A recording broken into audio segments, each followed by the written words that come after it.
I wanted to tell you a little bit, Philadelphia, we're very proud of. Nation's first hospital, nation's first approved gene therapy. Again, we can talk about the expense afterwards if you want. One of the nation's first children's hospital. My good friend, Mr. Contra is here from CHOP, and we work so closely together. But we are continuing to move forward from innovation. I put this up because prior to 5 years ago, we would have talked about Penn as a triple threat, education, research, and clinical. More and more we're emphasizing our community service and our role in the community, and that's a little bit of what I want to talk about. We're getting big and growing fast. I put this up mostly to represent, as you think through buildings and things in the future, 7 million outpatient visits. 60% of our money comes from the outpatient side. If you know how many double lung transplants and cardiac and all the things we built, hundreds of thousands of dollars for, to get 60% of your money from the outpatient side shows you how quickly it is deconstructed to the outpatient side. The other number is 700,000 home visits. 50% of the chemotherapy we give out and the medical infusions done at home. So we were talking about Amazon Pay. Logistics for a health system where people get in their car, they drive down to Penn, they circle the block for about 20 minutes trying to find a parking spot, and then they go up to a waiting room and they sit there for a long time.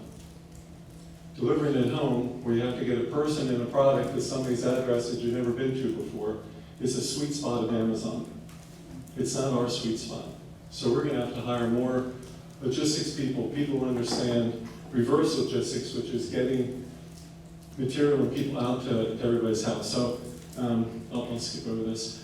What I wanted to tell you today, with the emphasis on the social part, and again, I'm going to use Penn Medicine, but I want to make sure that you recognize Children's Hospital is integral to this story. Misericordia Hospital is about 20 blocks west of our flagship hospital. It was founded when West Philly was an immigrant, moving in, growing rapidly, and Catholic health systems were setting up hospitals around, and they had plans for this beautiful campus up on the right-hand corner. It became the mainstay of care in West Philadelphia, more than HUB. People talk about Misericordia.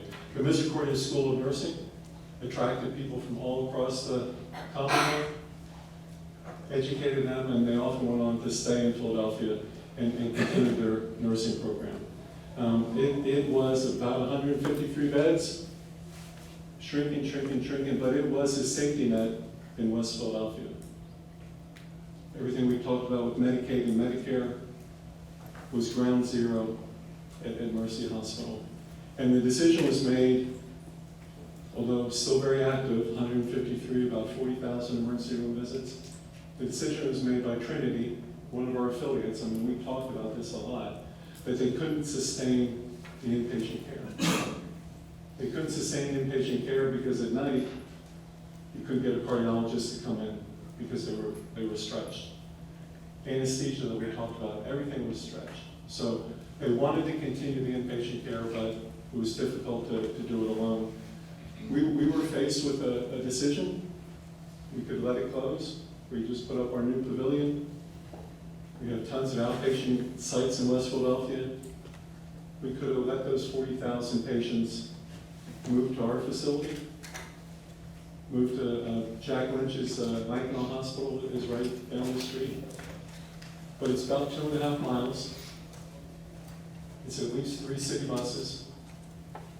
And it is a long way from that neighborhood to HUB.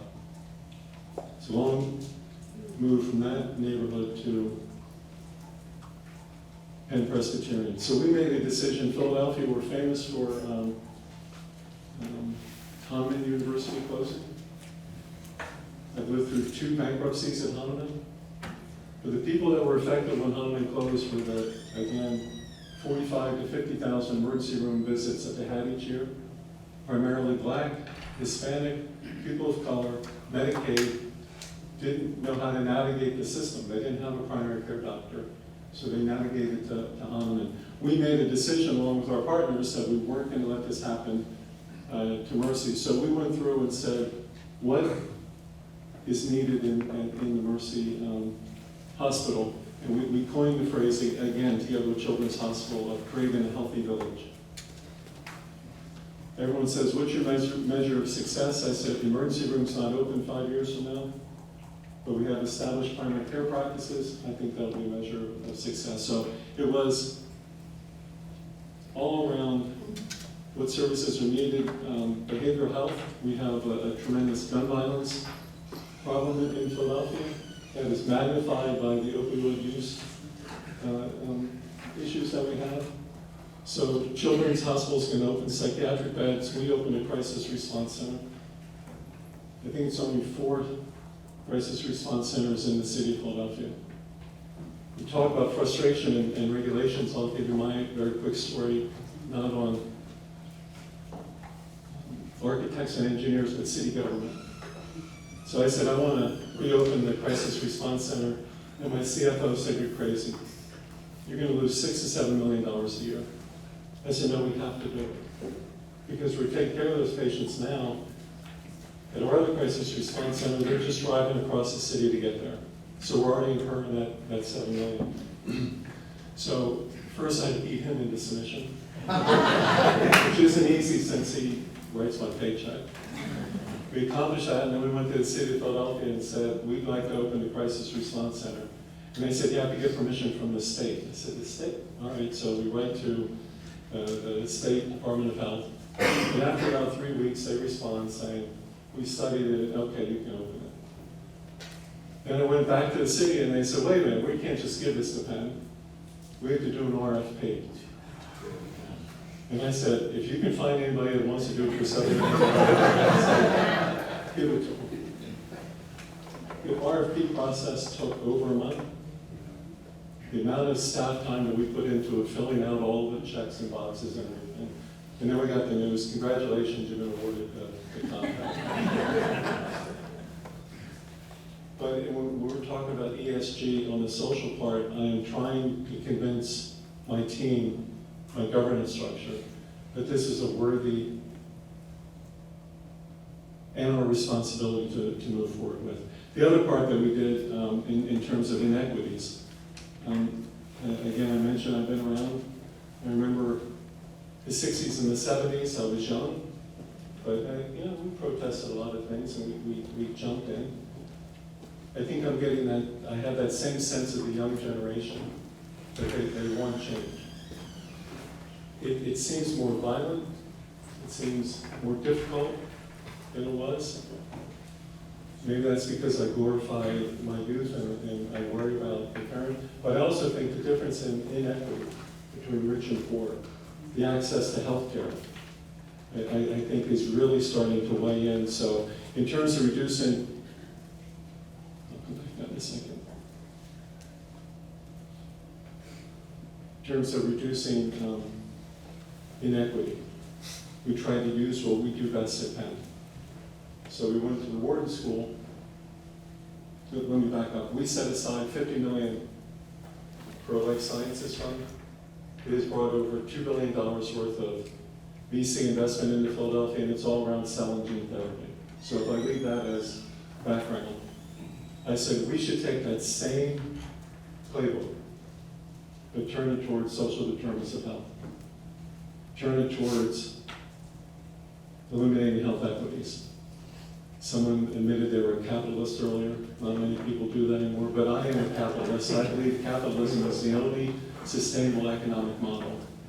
And you can give out grants of $25,000, $50,000, $100,000. Mostly you're just throwing it down the drain. So what we set up was an investment fund. The companies have to be located in Philadelphia. They have to be working on ESG, hopefully reducing health inequities. They get vetted by the students at the Wharton School. This is true economics. They pay tuition to Wharton to work on companies of social impact. And so they get credit. I get an evaluation on these companies. A good example is Lula and Fabric Health. So Fabric Health is green scrub suits. manufactured in West Philly by a black-owned company. And, you know, the PPE that we all went through in March of 2020 and worrying about the supply chain. So I'm solving the supply chain, we're creating jobs, and the number of times that they can reuse the PPE versus the once and in the trash helps with our environmental. And I could go through each one of those companies, but we have underway. Many of these are now into a round A, where they're getting their company moved forward. So we'll continue to work on that. It is out of our wheelhouse. I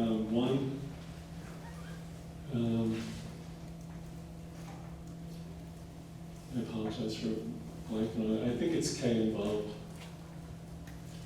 My daughter brought this to my attention. She's a teacher down in Washington, D.C. And when Devontae Smith, I believe his last name was pulled over by the police.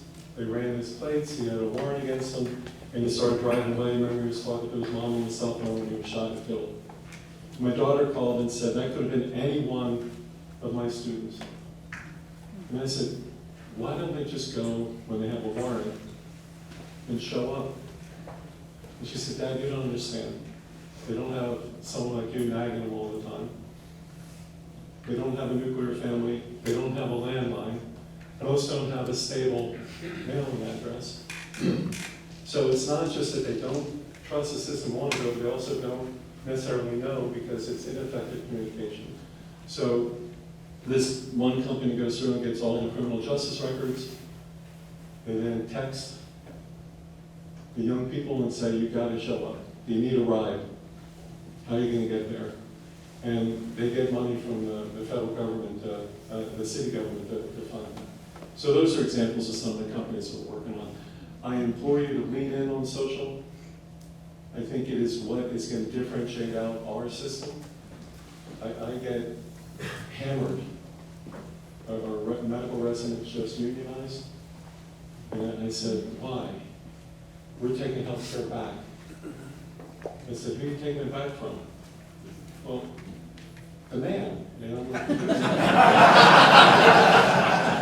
It's a material, what you say, a fervor out there that people want to have better. They want to know what we're working on. They see my salary.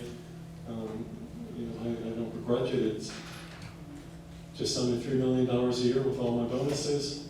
I work hard for it. They see that as the worst spend ever.